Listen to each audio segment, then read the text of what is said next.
We are surrounded by the natural world. But increasingly, the natural world is being surrounded by us. For the first time in human history, our connection with the natural world is being broken. Big cats, antelopes, birds and bugs are all at arm's length. And we as humans are taking the lion's share of the world's resources. So I asked some role models of mine what is going on.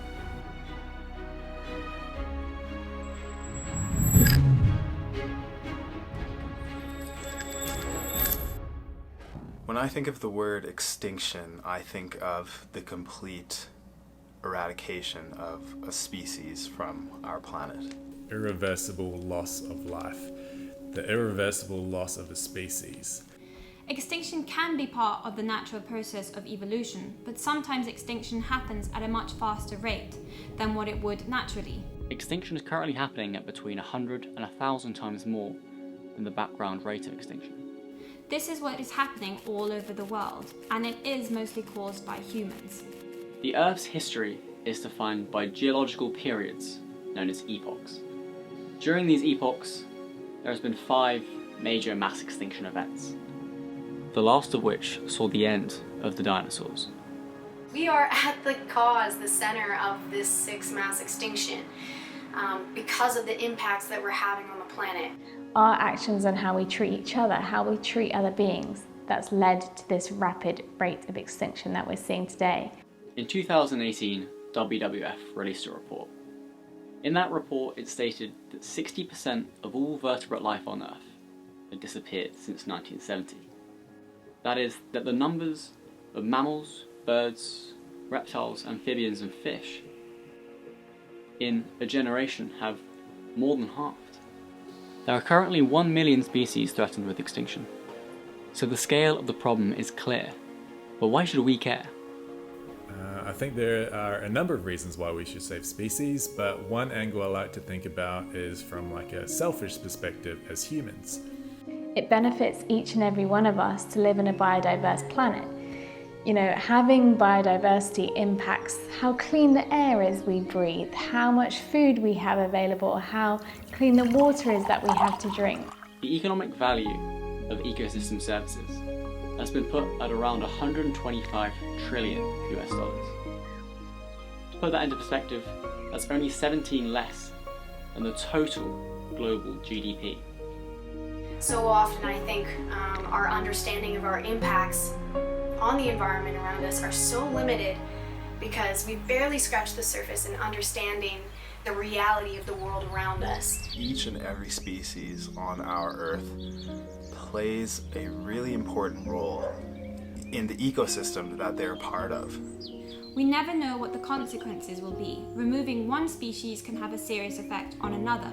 All the species on Earth are dependent on other species survival. So when a species goes extinct, there's a chain reaction or a domino effect that happens within the ecosystem down the trophic levels, which means usually that other species go extinct as well. Think for a moment about your day. What you ate for breakfast, the coffee you had to wake you up, everything down to the oxygen you've breathed. Now rather than taking that for granted, consider the processes that happened for it to get to you. The photosynthesis to produce the sugars from sunlight, natural cycles of water and nutrients, the pollination, predation and procreation that go on in the world unnoticed. You know, unhealthy ecosystem is detrimental to us as a species. So in a way, we should save species because in doing so, we can save ourselves. But if the value of ecosystem services is so high, you have to ask yourself, how come we're destroying it? I personally think that the biggest problem causing extinction is the way that we live our lives, the way our society functions, the systems that we have in place. Humans are the driving force behind local and overall extinction. Firstly, it is our population growth, which leads to an increase in development, destruction of habitat, invasive species, and harvest from the wild. We have to be able to control our impact And one of the biggest ways that we can do that right now is by reducing the climate crisis issue as much as we possibly can. Currently, as a human race, we are releasing 100 billion tons of carbon dioxide into the atmosphere every 10 years. In the last 50 years, the average global temperature has risen 170 times that of the background rate. I think that the root cause of extinction is just a general disconnect between the majority of people and nature. This idea that humans and nature are two separate things, that we're separate from it. So many people just have an apathetic outlook towards nature. Like if we felt as if we were part of nature, then I feel like would be less likely to cause harm to it, because in doing so would be harming ourselves in a way. You look around our world and the number of people who are concentrated in cities, living their lives in cities, and how many of them hardly ever leave the city, or they leave to go to another city. You know, people aren't spending enough time in nature. They're not connecting with it. The consequences of this are going to be vast and severe. Ice caps are unlikely to see the 22nd century, and coral reefs are unlikely to make it past 2050. In every single possible environmental category. The statistics are quite frankly astounding. We simply need the natural world, and that is about all there is to it. Although there is a lot of doom and gloom, and that is the reality of what we face, we can still do lots about it, even on an individual level. You can support organisations that are trying to make a difference, educate people, educate yourself, spread the word, sign petitions for change, protest in the streets, and most importantly, vote. Vote for politicians who stand for green issues and are willing to try and make a difference. Just like I was saying before, species don't go extinct in isolation. Nothing happens in isolation. So when you yourself make a decision, it has ripple effects within your community or your ecosystem. The word conservationist often has this stigma surrounding it, like it's just specific to scientists, but I think that we can all be conservationists. I mean, the dictionary definition of that word is just someone that strives to make a difference to animals and our planet. So I think it's about using your own unique skill set to do that. For me, I always default to, I guess, what can I control? So for me, I look at the problem and I try and identify a problem that I can personally solve, given my experience and skills and background.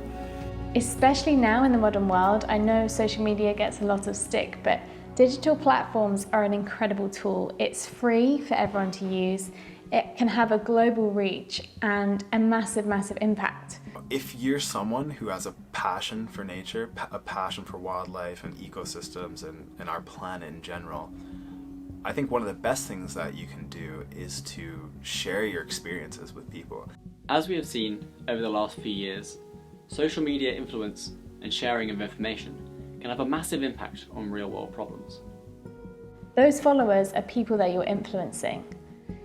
Imagine being in a room stood with 200 people watching you and knowing that even if just 5 of those people you managed to influence, to change something about their lives or to speak up about something that they thought was unjust, that's a massive, massive difference that you can make if you multiplied that over weeks, months, years while you were using these platforms.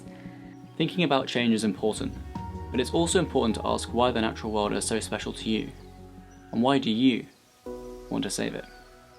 I think that the most beautiful aspect of life comes from the natural world. That's really what I believe. I think there's so much beauty in, you know, the incredible variety of animals that exist on the planet, all the different colorful birds and different ways that life expresses itself, and the amazing, you know, landscapes that we see and all of the different plants and flora and fauna and that we get to, you know, be a part of while we're alive on this like crazy dynamic planet. The natural world is so important to me as an individual because of all the lessons it has taught me. I've had some of my greatest realizations in life while spending time out there. I think because I was brought up outside of the city, I learnt to appreciate and love nature from a very early age. And I want it to be there for future generations. So for me, when I look at the natural world, I see my family. I look at an animal and I see my brother and my sister. And for most of us, family is really, really important. It's something that we care about, and our members of our family, we want to make sure that we look after them. It literally provides us with everything. It's been shown to have healing benefits for mental health, for physical health. It's literally our life support system, and we couldn't survive without it. So I think we need to go back to redefining that relationship and realizing how important it is, how vital it is for each and every one of us. There's so much we can do to make a difference. I think it's easy to get carried away, but start small, start manageable, and then take it from there. Science has never been clearer, and we do have the solutions to solve it. We have to decide for ourselves what future it is that we want to see. We're probably the first generation to have a true understanding of what is going on, but possibly also the last that will ever be able to do anything about it. And that really is the reality of extinction.